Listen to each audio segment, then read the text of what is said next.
Hey, everybody.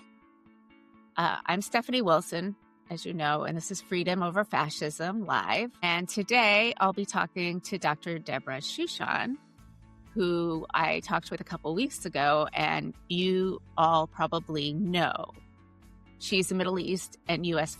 foreign policy expert and senior resident affiliate. This is a great title at Georgetown Center for Jewish Civilization, where she's going to teach a class on the Israel-Palestine conflict, and she has directed Israel-Palestine policy at J Street, and among other things. So before we get started, I would like to invite all of you guys to subscribe to both of us by clicking the buttons at the top of your screen, and also keep pressing those red hearts, which will help both of us, thank you, be more visible to the folks in Substack. And as we all know, this work is hard in a lot of ways. So if you have the means to become a paid subscriber to either of us, please do that. And I want to note that Freedom Over Fascism is part of the Democracy Group and Banner and Backbone. And that's two different networks fighting for freedom and democracy. So, Deborah Shushan, my badass, overeducated, anti-fascist mom of a certain age friend. That's me. That's you. We've talked a bunch about the Jewish American community and Israel-Palestine. And yesterday I was on with Rabbi Sandra Lawson. If some of you joined, I know Deborah was there. And you recently talked to Professor Shaul Magid at the Harvard Div School, who's my neighbor, more or less, and Dr. Ilana Stockman, who's a Jewish American, American-Israeli, Jewish. And both of us are witnessing in different ways how the American Jewish community is struggling in its response to Israel-Palestine, to anti-Semitism, anti-Zionism, liberal Zionism, what all these things mean, and a whole lot more. So my basic premise is the Jewish community in North America fracturing? Are we facing a schism? Where are the line, and if so, where are the lines drawn? Yeah. Well, first of all, Stephanie, thank you so much for having me. And it's really great to be on with you again. The last time we were on together, we were talking about a pretty different topic. We were actually talking about MBS, Crown Prince of Saudi Arabia, coming to DC and meeting with Trump. And so it's great today to talk about a topic that is definitely near and dear to both of our hearts, Jewish American community and Israel-Palestine. And I know you mentioned that we are both badass, anti-fascist Jewish moms of a certain age. So this is something that is both, professionally interesting and important, but also like we're both raising Jewish kids and I'm sure many of the folks who are watching are probably, maybe raising Jewish kids, maybe trying to be involved in the raising of Jewish grandkids and figuring out what the heck that looks like in this particular time. Yeah. And a lot of my folks, yesterday was the first time I have directly had a conversation about the Jewish American community. I've had little comments here and there, but I have stayed away from the entire show. So now I am diving in to the Being Jewish in America series. Oh, you crazy woman. I know. And because most of these folks here have heard me talk about the fact that I'm Jewish, but not really delve into the problematica and the beauty and the Tsuris and the mishugas of that. People may not know what those words mean, Stephanie, potentially. Right. Do you want to define your Yiddish terms? Tsuris is like, Tsuris is like troubles. Like when you talk about all the Tsuris you have, it's like all my suffering and all of my troubles and oy vey's mir. And mishugas just means craziness. So we basically want to talk about the suffering and the craziness, and because we're batshit crazy here in the Jewish community, as is every community in different ways. And so we want to talk about that. And, you guys know, I've talked a lot about white Christian nationalism with people, and it turns out I've talked with a lot of people who were raised as Christian fundamentalists and are deconstructing that. So this is a completely different side of what some Americans look like, but it comes into conversation and sometimes conflict. So let's start with the premise that that it's a hard time right now in the Jewish American community and go from there. Yeah. Well, so just another just 2 seconds by way of background. Um, entree into this is for the last, for about 8 years, I worked for, you mentioned J Street. I worked for J Street. I also worked for another progressive Israel-Palestine focused Jewish organization that used to be called Americans for Peace now.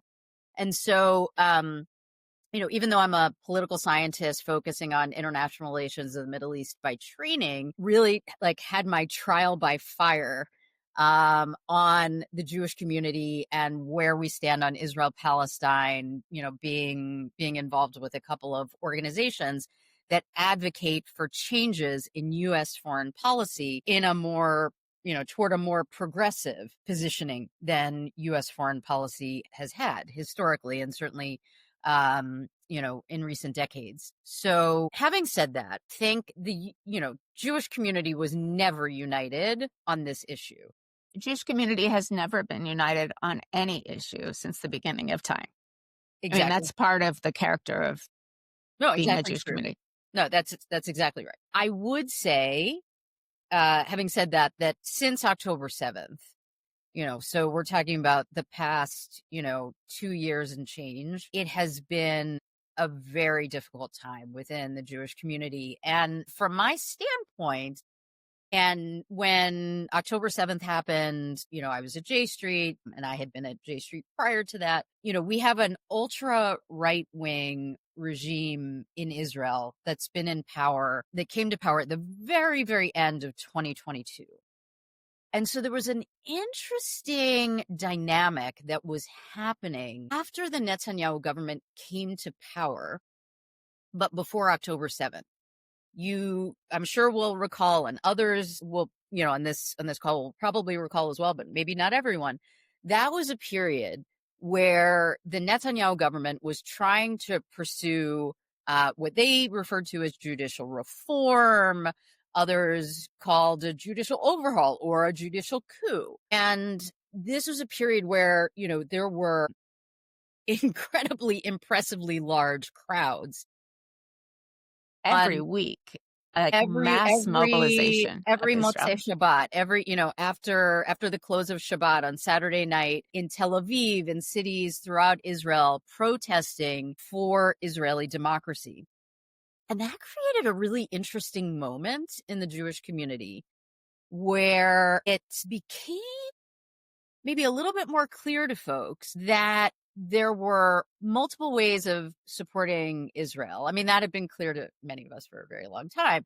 But do you support the Netanyahu government, or do you support the pro-democracy protesters who are at loggerheads? And there was some very interesting movement within the Jewish community of folks who, seem to be kind of processing that and actively supporting the protesters and being more critical of an Israeli government that they might have been comfortable doing previously, including some rabbis. And then in the midst of that, like in the heat of that, October 7th happens.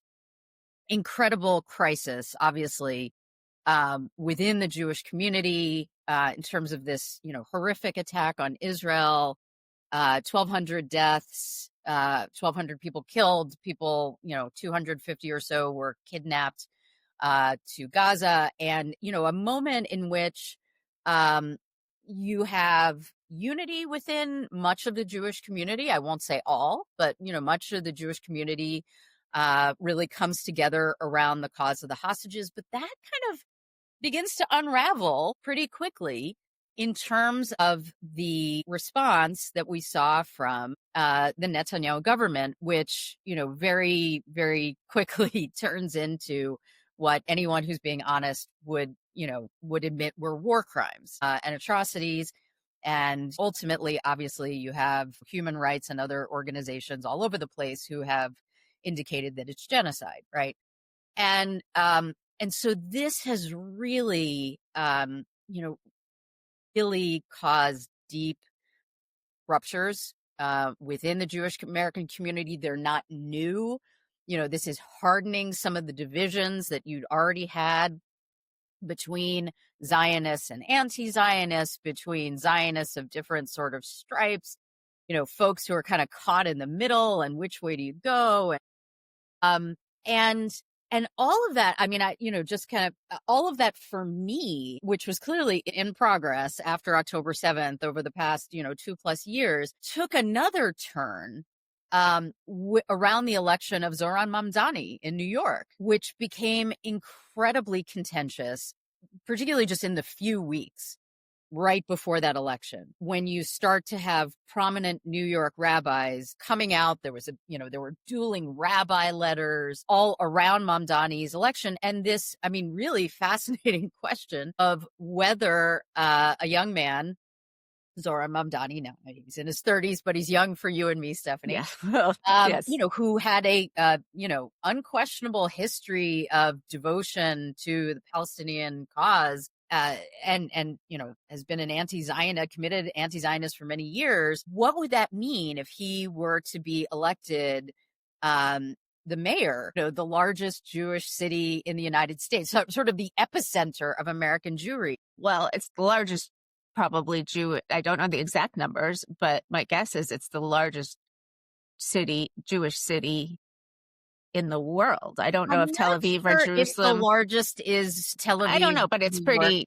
It's got to be pretty close. It's got to be pretty close. It's got to be right. So, epicenter of American Jewry for sure. And, as you indicate, obviously incredibly important place in terms of world Jewry more broadly. And so, I think there's no question this is a really fractious time.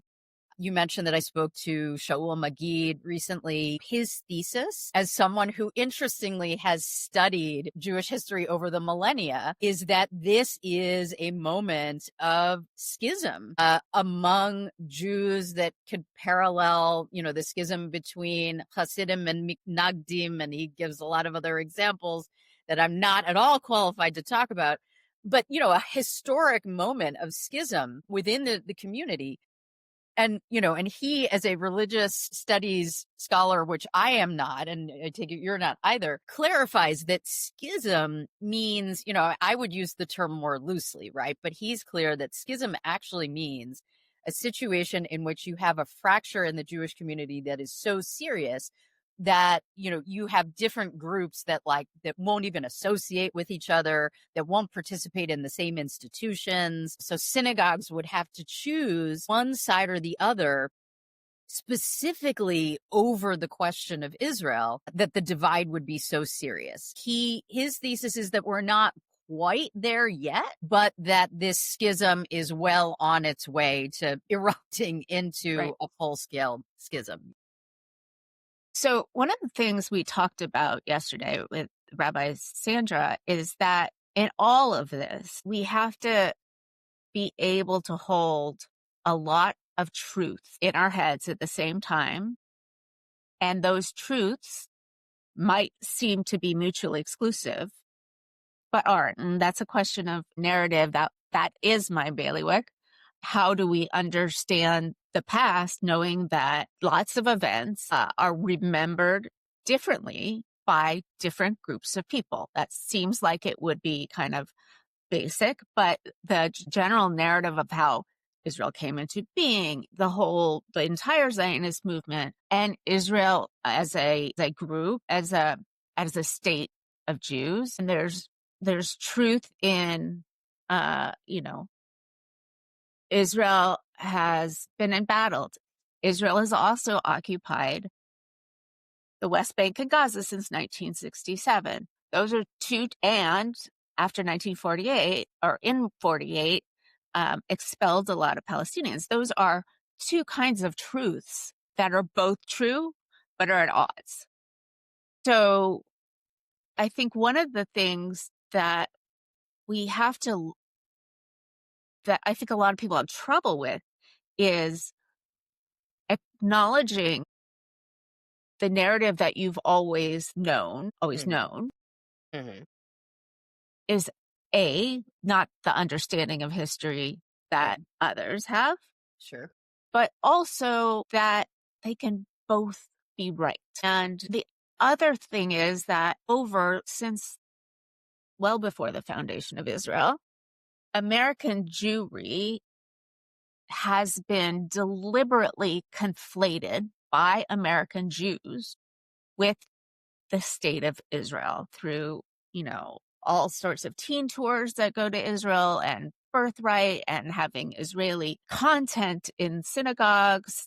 And now that conflation becomes more and more problematic as the different groups understand what's going on in the world differently. And I'm trying to make that as neutral as possible because we're going to go into much more depth, because all of that is happening at the same time. There is both real anti-Semitism and Islamophobia and weaponized use of anti-Semitism for the purpose of furthering the right-wing governments both in the United States and in Israel. So it's a super complex issue. And it's like in Fiddler on the Roof, where at the beginning he's like, on the one hand, I know it's in the middle when Chava is about to go off, whatever. On the other hand, how many hands do I have? But it's a multi-handed situation. Yes, definitely multi-handed. And, so there's a lot there that you put on the table. I'm afraid I do that. No, it's okay. I mean, I'll like riff on a few things. So one is, you point to what I scroll down on. I take notes. I'm an inveterate note taker. So if you ever see me looking down, that's what I'm doing. And what I put down as founding myths, right? I mean, every society, has its founding myths. Obviously, we have them here in the United States. Where I live in Lexington, Massachusetts, we're like at the epicenter of one of the founding myths. Yeah, absolutely. And if you, watch Ken Burns's amazing documentary that my son is hooked on about the American Revolution. I started it, yeah.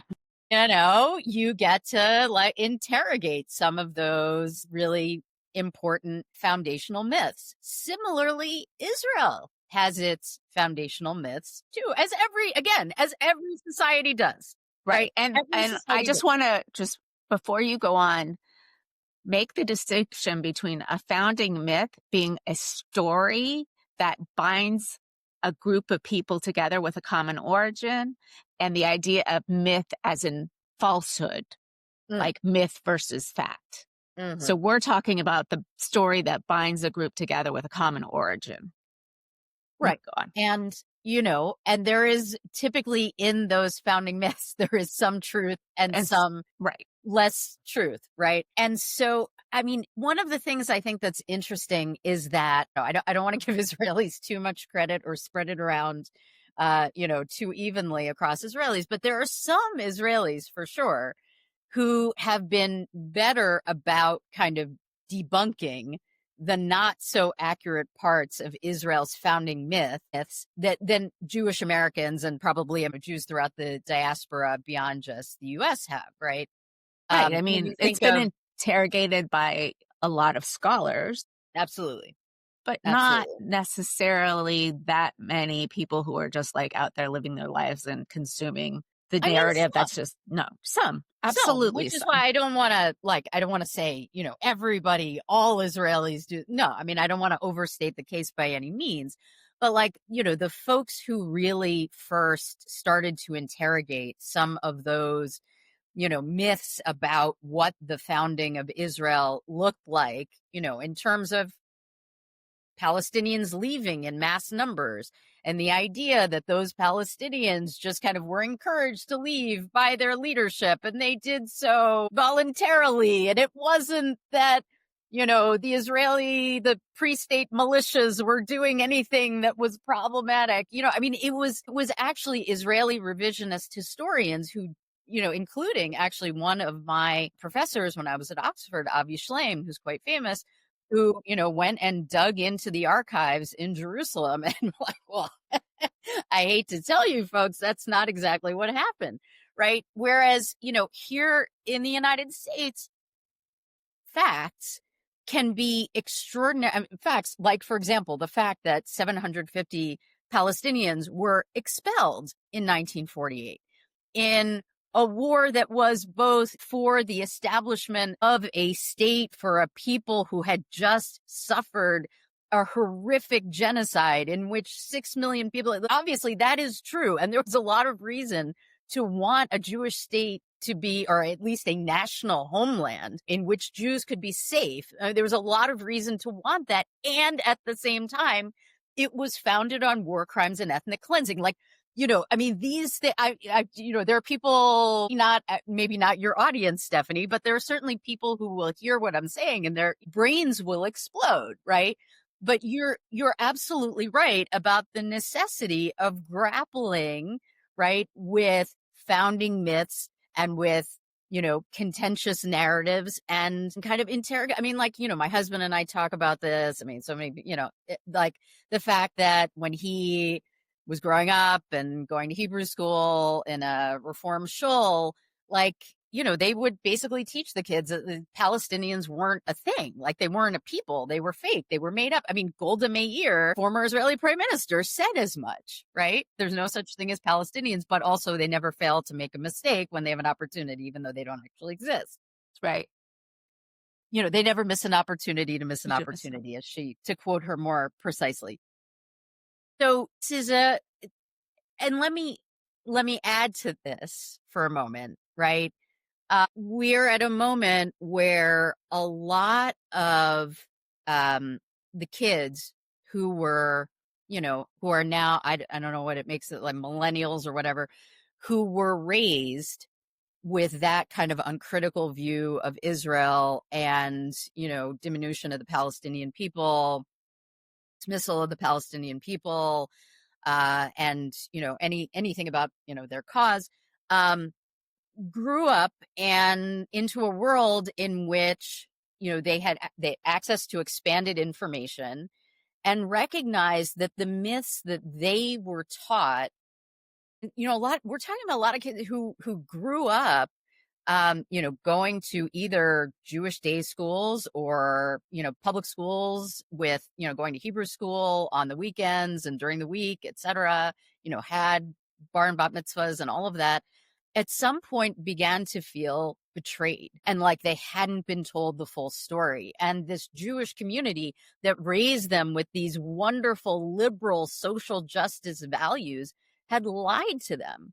And that's part of this like deep trauma, angst, and problematic generational rift that we're seeing today within the Jewish community, where you have the sort of Jewish establishment, as I like to call it, right? The old school organizations within the Jewish community who insist on adherence to the old narrative on the one hand, and lots of like litmus tests for, if you don't accept this, then you're not part of the Jewish community, and a younger generation that I believe, I don't have the poll numbers at my fingertips. There was a fascinating poll that was taken before October 7th, before the atrocities in Gaza over the last 2+ years, in which some substantial number of younger Jews, and I want to say it was like 25%, don't quote me, have to look it up, already thought that Israel was committing genocide against the Palestinian people. And then you add on top of that, obviously, what's happened over the last 2+ years. And you really have this rift that is not fully, it's not only generational. Obviously, there are younger Jews who adhere to, a more conservative viewpoint.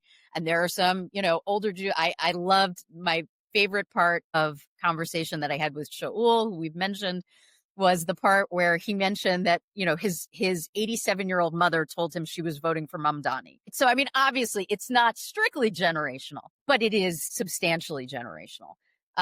So, we have this, really, really serious conflict that's happening in part around these founding myths. One thing I'll just add, and then I'll get Should I mention Hillary Clinton? Can I mention Hillary for a second here, and then or were you already going to get to Hillary? Get to Hillary, but I'll stop. whatever. I'll stop. No, you go ahead. Well, let's just say that the American Democratic establishment has, been a proponent of Israel for a long time. Israel has been the recipient of U.S. aid, some of it required by treaty with Egypt. Not true? No. No, it's appropriated trust me, I lobbied on this. No, it's appropriated every year by Congress. And so that's something that, like, there was an MOU, a 10-year MOU under the Obama administration that's getting ready to run out. Really interesting questions about what's going to happen with that. Okay. Yes, but it is true. False information. It is true that since the 79 peace treaty between Israel and Egypt, both of those countries have received billions of dollars a year in security assistance. Yes. That is true. Exactly. So that was the point that I wanted to make. And I also wanted to make the point that from a national security standpoint of America, it's not all one-sided.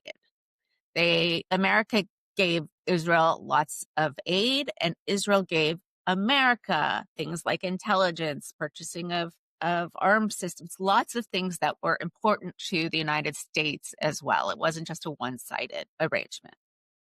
I just want to pause here and say, so that's the schism, but it's also a big soup that, because you can always go back and forth between, if you go back 5 years or 10 years or whatever situation, there's the last 150 years of history in what is now Israel and Palestine has been pretty full. It's been pretty active, and a lot has happened. And in the midst of that, not only are there competing ideas of the foundational myth, Palestinians understand Israel to be born in their pain. Absolutely. And it was. Israeli, Jews, whatever, and Israelis not only were motivated by the Holocaust, but had started the Project of Zion long before the Holocaust, and would have argued at some point that no, the Holocaust was not the reason that Israel was created, that it was in the works long before. So there's that. And then there's the fact that there is real anti-Semitism in the world still, and there is real anti-Muslim sentiment and action in the world still. And so all these little things, the clarity of a schism to me connotes a little bit of clarity, right? That there's one side that believes this and one side that believes this. But I think that this situation, particularly intergenerationally, different, types of Jewry, Orthodox, conservative, reform, non-affiliated, and also Ashkenazi, Eastern, Mizrahim. And most American Jews are Ashkenazi, but not obviously all. So there are a lot of confounding factors that make a schism less clean. Yeah. Like when when Shaul was talking about a schism, he used it as an originally Christian term, where Christians at the beginning were deciding on what church doctrine was going to be. And there were some who believed one thing, some who believed another. The people who won got to control the narrative for a long, long time. So I guess what I'm doing is making it as complicated as possible to talk about, because it's a complicated issue and it's an emotional issue for Jews and for Palestinians and for, people all over the world. So how we get to a point where we understand who's on what side. Are there two sides? Are there 15 sides? Is it like a, is it like a, you know, an earthquake crack where in the cartoons you get a canyon? Or is it like a baseball hitting a windshield where you get spider webs of cracks, where some of them are more dangerous, but some of them are still more Mm-hmm. strong and secure? Mm-hmm. Mm-hmm. Mm-hmm. I'd submit that that's probably a better way of thinking about it, but it doesn't make it any easier to tease out the pieces.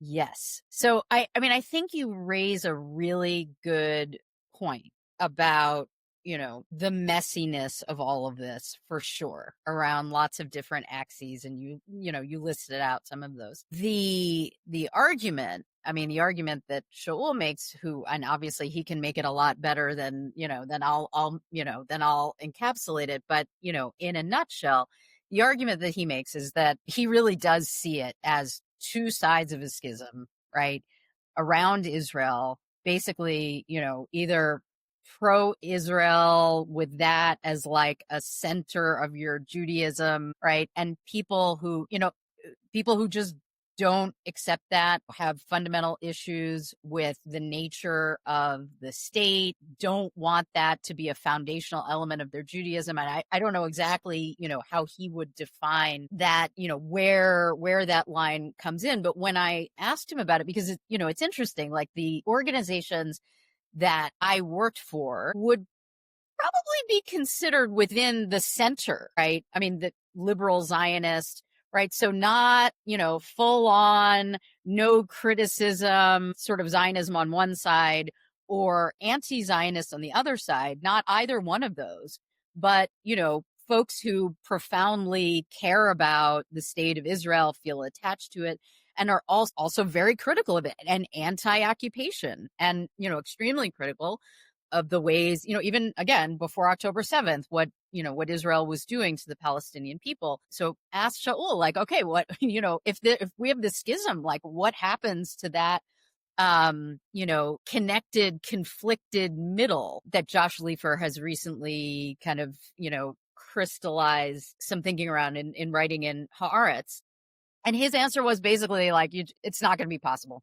The center can't hold. You're just going to have to go one way or the other.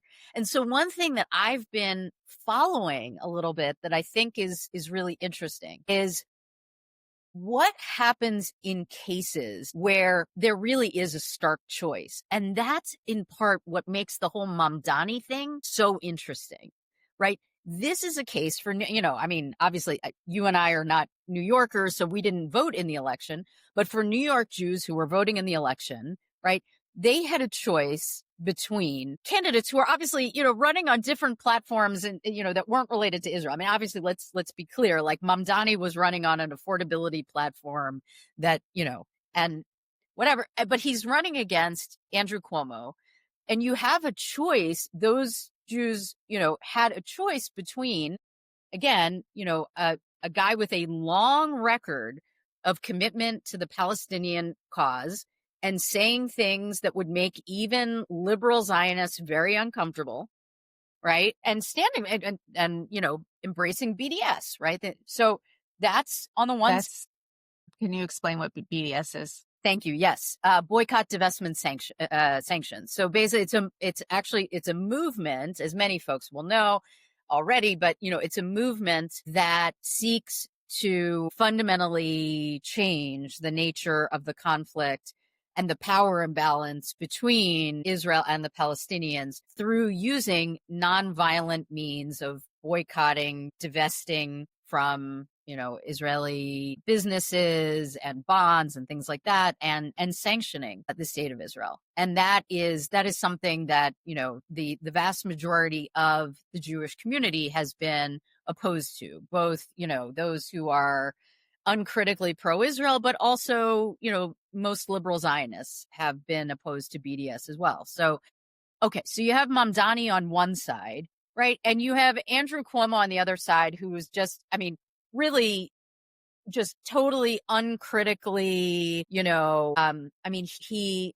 went like the weekend before the election. I now forget what it was called. He went to this, like, there are probably folks who are watching us who will remember what it was called. It was like some rally, which was like the I Love Israel rally or whatever, with some like right-wing figures, and I mean, like, that's what he did right before the election. And what's interesting is that, the liberal Zionist community in New York City, I would think, I've spoken with many of them and know that they supported Brad Lander, who's the outgoing comptroller, who is, and committed progressive Zionist who takes, very critical of the Israeli government, very anti-occupation. I mean, I happen to love Brad Lander, had a chance to speak with him on the debrief, supported him in the primary.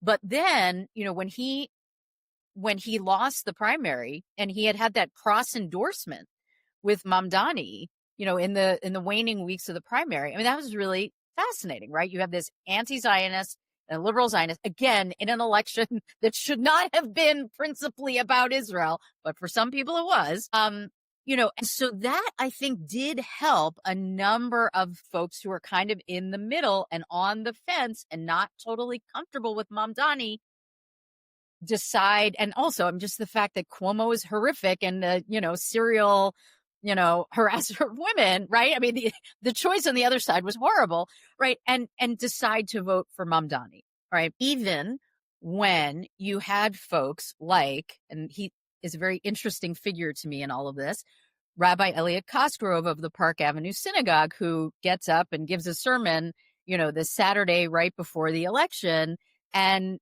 spends an entire sermon that didn't have any like actual Jewish liturgical content whatsoever, but basically just tells people that, Mamdani is dangerous to the Jewish community and, at all costs, they had better not vote for him.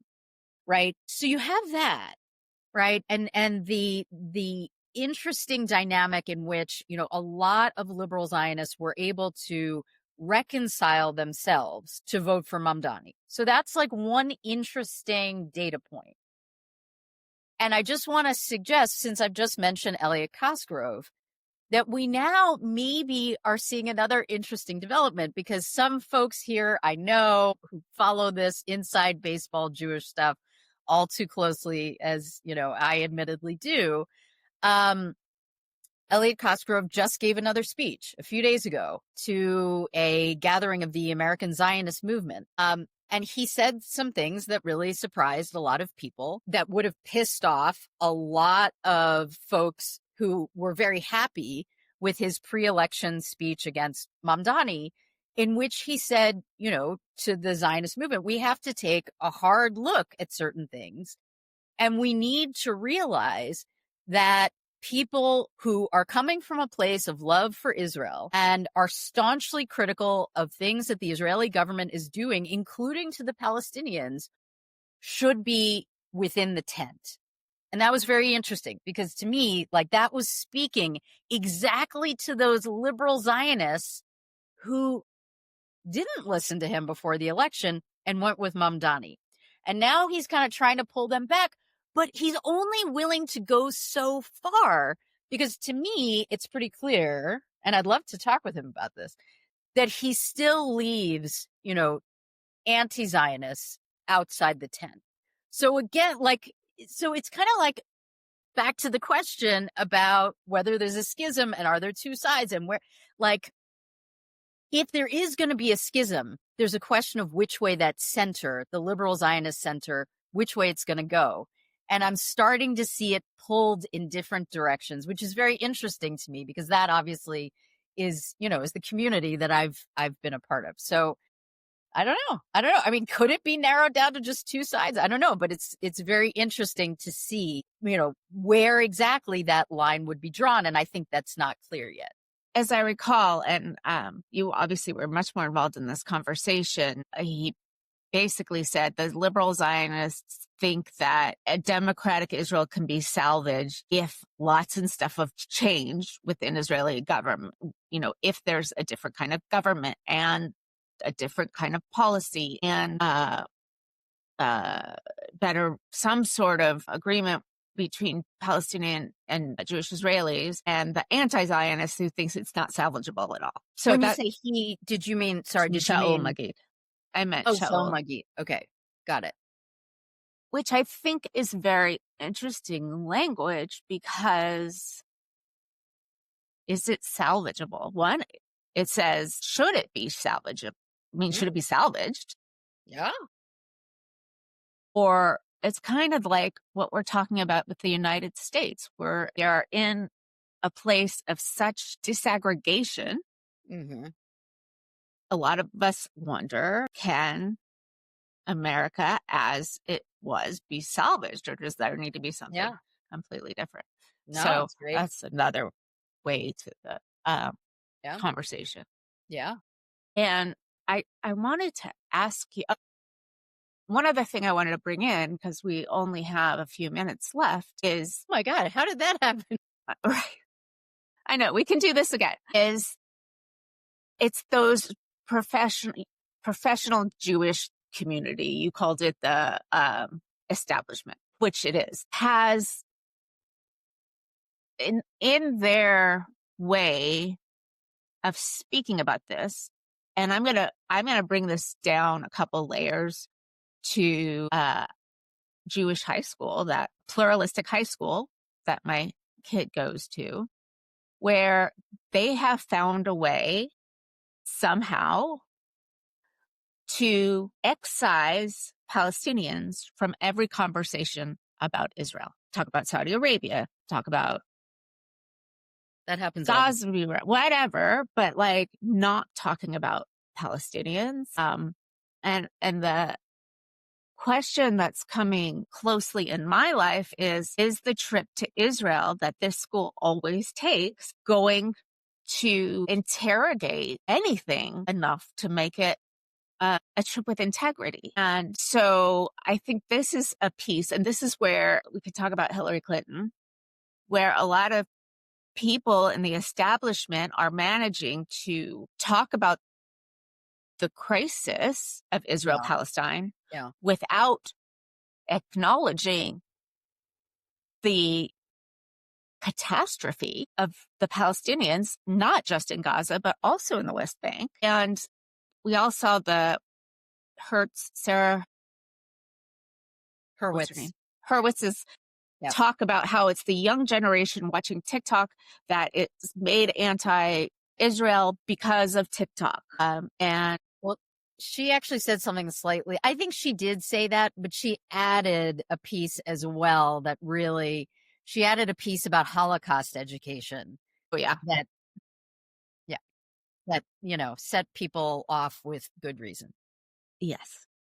So among those are the Democratic establishment, Democrats in the United States, and the establishment who have been pro-Israel and haven't found a way, or are so committed to their donors maybe, that they are still talking about this situation in a way that aligns with far-right billionaires like the Adelsons. And there was just a conference where Hillary Clinton spoke that was sponsored by the Adelsons, where she also made a lot of comments about Israel having a communications problem without really acknowledging that there's a catastrophe that needs to be addressed. So two big things there. One, let me start where you started, because you and I correct.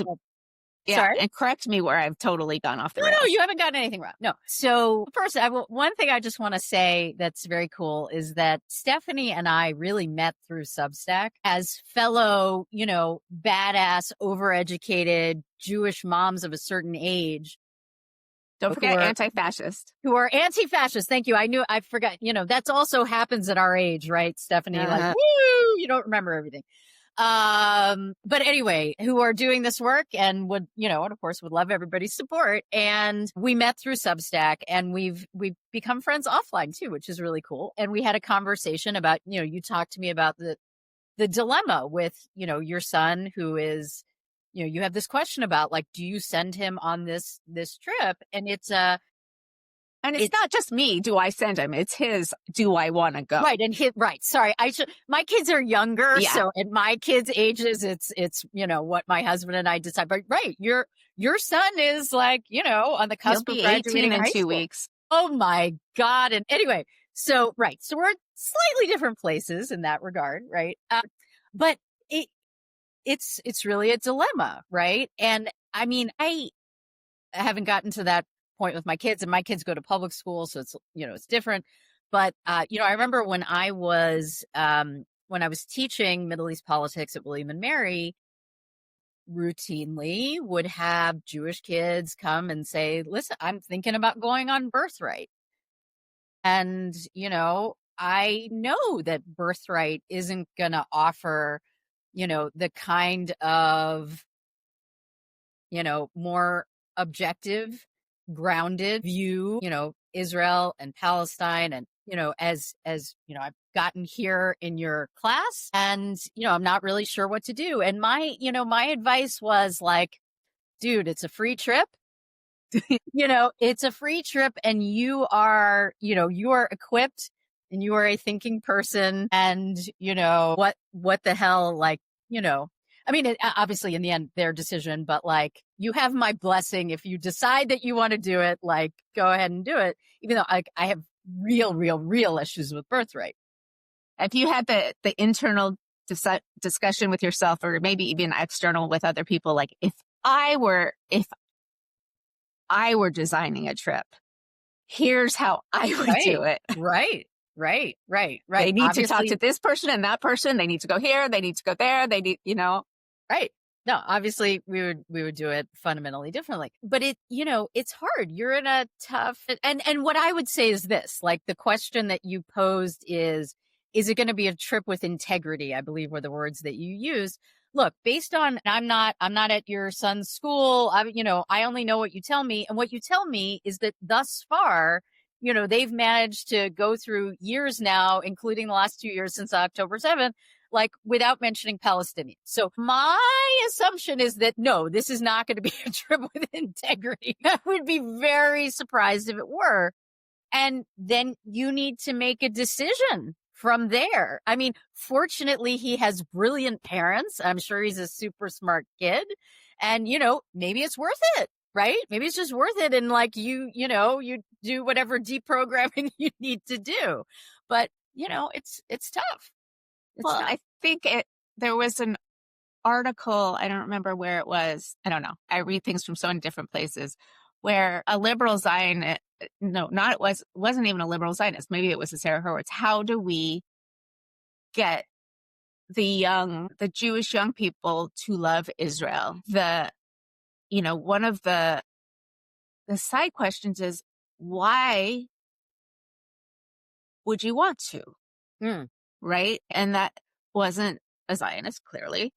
But I think it's something that we have not engaged with at all, about whether, okay, so Israel is the first sovereign time the Jews have been sovereign since essentially the Roman War, when the Romans destroyed Jerusalem and the temple in 70 CE. So in 2,000 years. Now, we were pretty shitty at it then. It didn't last very long. Yeah. And it didn't last very long. Right. Those were like the original Hanukkah people, that they had a dynasty. It didn't last very long. It wasn't very good. It was kind of, they were vassals of Rome and all sorts of things. But the question that we haven't been ready to ask as a community is, are we better off as a diasporic people and not with sovereignty? Can we do anything well with sovereignty, given our history of being diasporic for so long? So I think that's a question that will come by millimeters, but why would you want to inculcate love of Israel? Just as a question, I think kind of hangs out there. I know why, why. What's your answer? What's your answer? Well, my answer for myself Mhm. is Yeah, I've spent a lot of time there with Jewish Israelis, with Palestinians in Israel, in Palestine. And I want to help move the ability to live together without killing each other forward. hmm And I spent a lot of time, in that world. yeah, And I had to spend a lot of time deprogramming from that initial sure, teen tour, like sure, with all the founding myths and, like it took a visit to Palestine. It took a visit, lots of conversations with Palestinian, people on the street, but also Palestinian academics and Palestinian leaders absolutely, to really get myself unprogrammed enough to do the work of peace building, which I don't even know is something that is on the horizon for the next whatever half a century. But for my son, who has no relationship with it at all right now, we have family there, and we know that there's a lot of great, wonderful people of course, on both sides, but yeah, there's also like this possible minority. I don't know whether it's a minority or not, whatever. There's really horrible Jewish supremacist terrorist people in charge right now. So how much does that impact? Like, it's like people coming to the United States right now. A lot of people are like, I'm not coming until, Trump is out, even though they are like very supportive of us. And there's probably a bunch of people here, who are Canadian in particular. It's an open question. yeah, for sure. And and I think you and I come down in a similar place in terms of in terms of our trajectories. I'm not saying it's exactly the same. I'm sure But it's it's kind of, not. It's in not. some ways, It, it's parallel, but not, because time periods are different. But yeah. right, right, right. But I mean, in terms of I mean, obviously Israel it's a complicated place, period, and it's complicated for me personally, but I mean, I care about it tremendously, and if I hadn't, I wouldn't have invested like a substantial chunk of my career in terms of advocacy, but in a way that obviously, was not uncritical and not just of particular horrific Israeli governments. I mean, it does go, I think, if we're being honest, it goes beyond any, I mean, Israel had a quote unquote change government that was before the Netanyahu government that came to power at the very, very end of 2022, right? This was the Naftali Bennett, Yair Lapid government that lasted like whatever it was, a year and a half or something. And it also sucked. I mean, there are fundamental structural issues there that, an occupation that has lasted for decades and issues that go back to 48 and before it, everything else. And with all of that, Israel exists and, it is most likely not going anywhere, even though it has some really fundamental issues, to be clear. But, I mean, for me as a Jewish person in the diaspora, and to be very clear, like, I mean, I'm very happy living in the diaspora. If I wanted to go make Aliyah, sorry, that for anyone who doesn't know, Jewish immigration to Israel, it's very easy for Jews in the diaspora to do that. And we choose not to. We could, and this goes for, Rabbi Elliot Cosgrove and everybody else is, I mean, they could go and make Aliyah if they wanted to, and we choose not to do that. Our lives are here. And at the same time, I do feel that I have a stake in this project, not Right. only because I have relatives in Israel, although both my husband and I do. That's part of it for sure. But, this is a Jewish project, and it is one that, there are parts of it to be very proud of. There are parts of it that are highly problematic, but I'm a stakeholder in it in some way. And I want my children to feel that too. And also, right, in a way that is obviously not uncritical and that sees all of this as, but to feel that they have some sort of a role in it. Yeah, I absolutely agree with you. I think that maybe I'm just a control freak. Not You are the out of first the Jewish realm. mother to ever say that, Stephanie. I am somebody said, I'm a recovering control enthusiast. But like, I want to be involved in curating. Yeah. What that story is. I don't know. Yeah. Okay. We are over time, and I feel like this conversation could go on forever, and we'll have to have a part 2 and however many again. But for right now, Deborah, will you tell people how to find you? Because we have 161 people in the chat right now.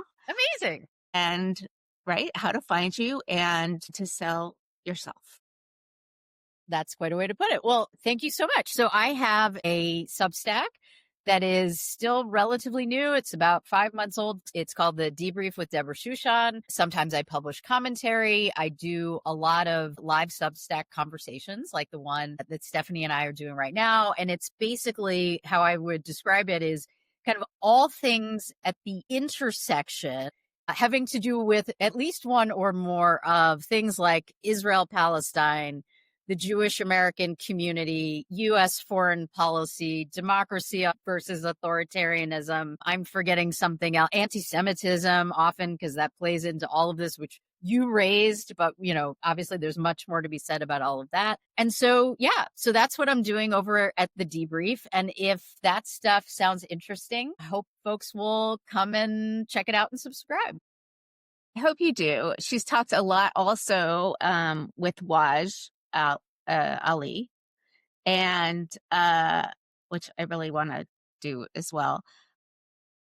And I think people would get so much from following you, and also encourage you to follow me if you're one of Deborah's people who made it here or just saw it on Substack and decided to come over and check it out. Because I littered some Yiddish words there in the title. I primarily focus on American freedom and democracy, even though I am Jewish and have spent a very large part of my life in the Israel-Palestine space and care about it deeply. Most of my work here is about how we reclaim a better freedom for the United States in a different way that is better and more free for everybody.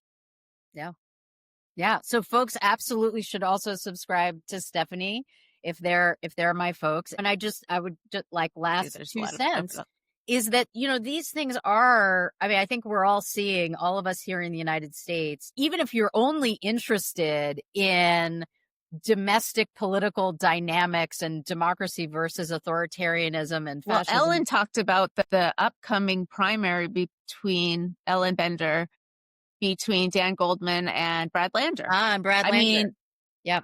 That's going to be a whole microcosm right there. Yeah, but I don't think they're that. I don't actually know what Dan Goldman's politics are on Israel, but it's two well-known, thoughtful, educated Jewish men who are going to be in some sort of dialogue. Yes.